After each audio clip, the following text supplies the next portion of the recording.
El polvo del abandono y la promesa rota. El sol del desierto de Atacama caía como un martillo sobre el asfalto de la Ruta 5, la carretera panamericana. El aire era seco, el calor abrasador y el paisaje, implacable. En el arcén, junto a una vieja valla de alambre, estaba Martín. Martín no estaba allí por elección. Lo habían dejado tirado. Su mejor amigo de la infancia, Esteban, y la novia de Esteban, Valeria, acababan de desaparecer en el horizonte, a bordo del reluciente Audi Q7 que Martín les había ayudado a comprar. Todo había comenzado como la aventura de sus vidas. Los tres habían fundado una startup de análisis de datos con una idea brillante. Martín era la mente maestra técnica, el que había escrito el código base que valía millones. Esteban era el rostro de las ventas, el encantador que cerraba los tratos. Hace apenas 2 horas, se dirigían a la capital para firmar el acuerdo de venta final de la compañía a un gigante tecnológico. Un acuerdo que les haría multimillonarios. Pero a mitad de camino, Esteban se detuvo. Fingió un problema con el motor. Martín, ¿podrías revisar la caja de fusibles? Creo que se aflojó, pidió Esteban, con una sonrisa demasiado amable. Martín, siempre confiado y dispuesto a ayudar, salió del auto sin sospechar. Se arrodilló junto al motor, quitando la tapa del compartimento.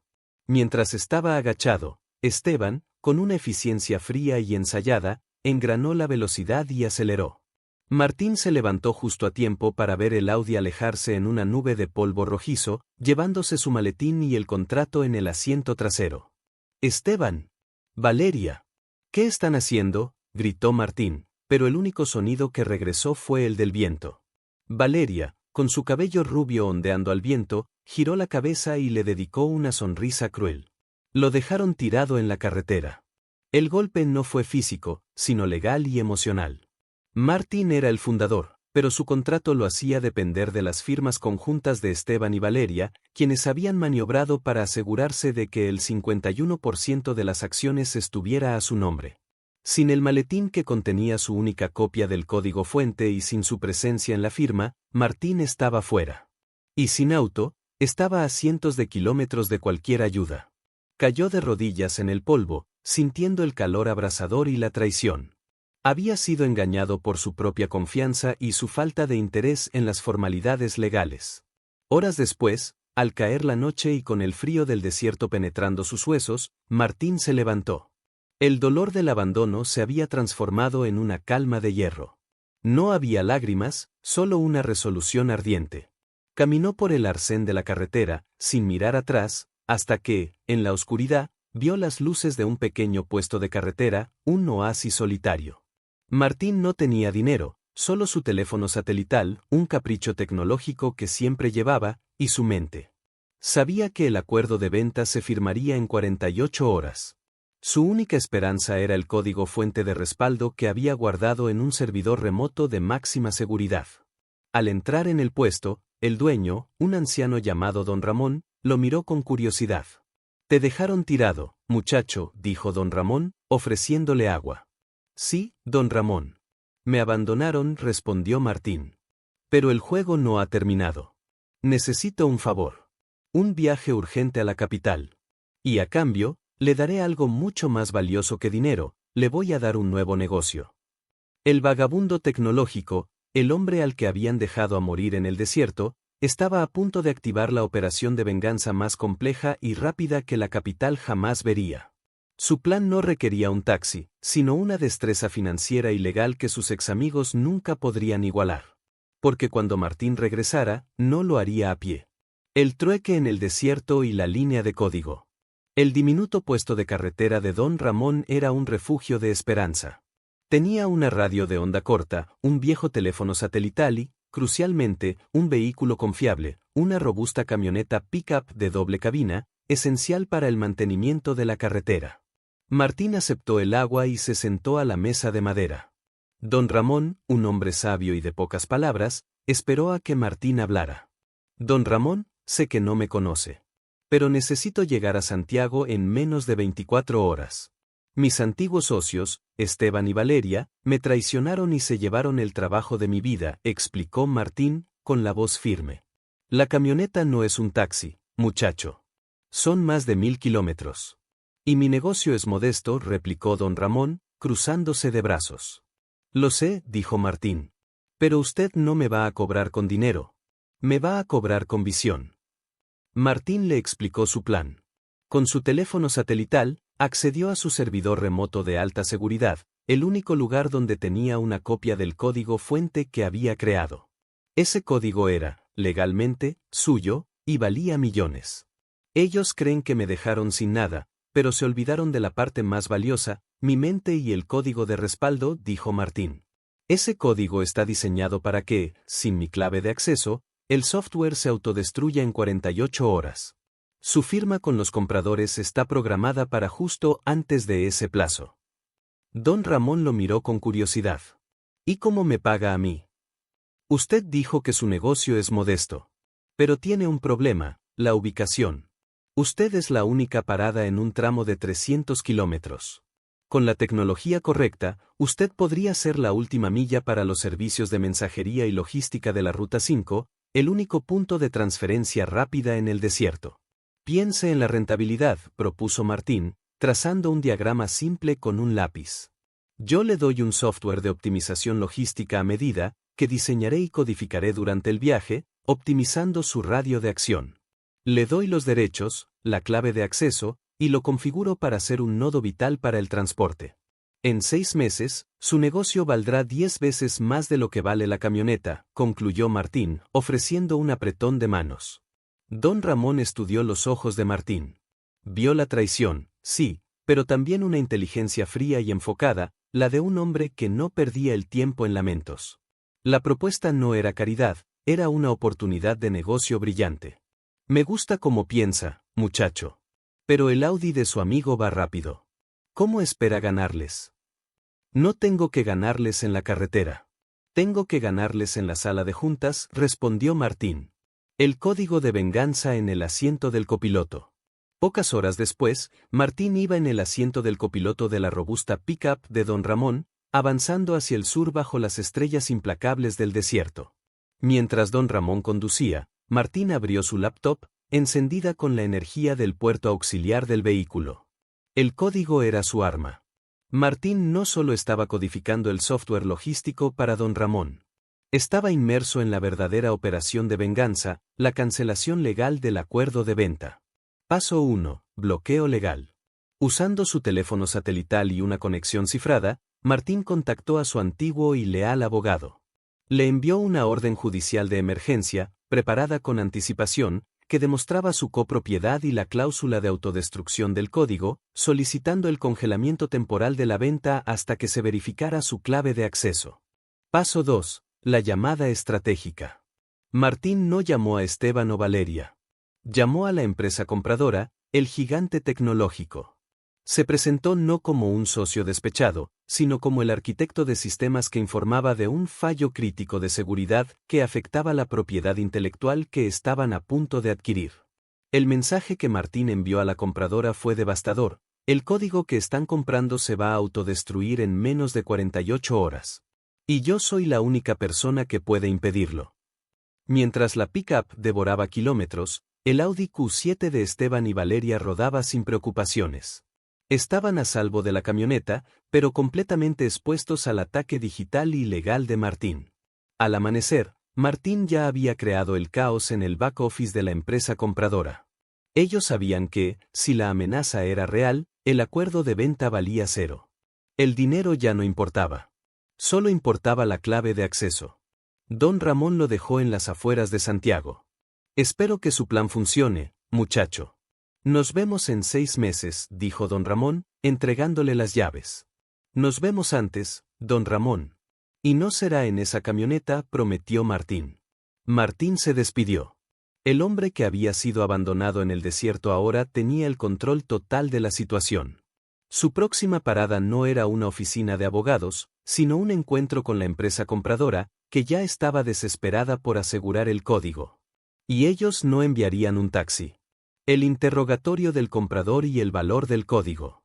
Martín llegó a un hotel de lujo en el centro de Santiago, el mismo lugar donde Esteban y Valeria tenían programada la firma del contrato. No entró por la recepción. En cambio, Fue dirigido inmediatamente a una suite privada reservada por la CEO del gigante tecnológico comprador, la señora Caterina Vogel. La señora Vogel no era una mujer que se dejara impresionar. Tenía la reputación de ser fría y metódica. Al ver a Martín, lo examinó con un rápido escrutinio.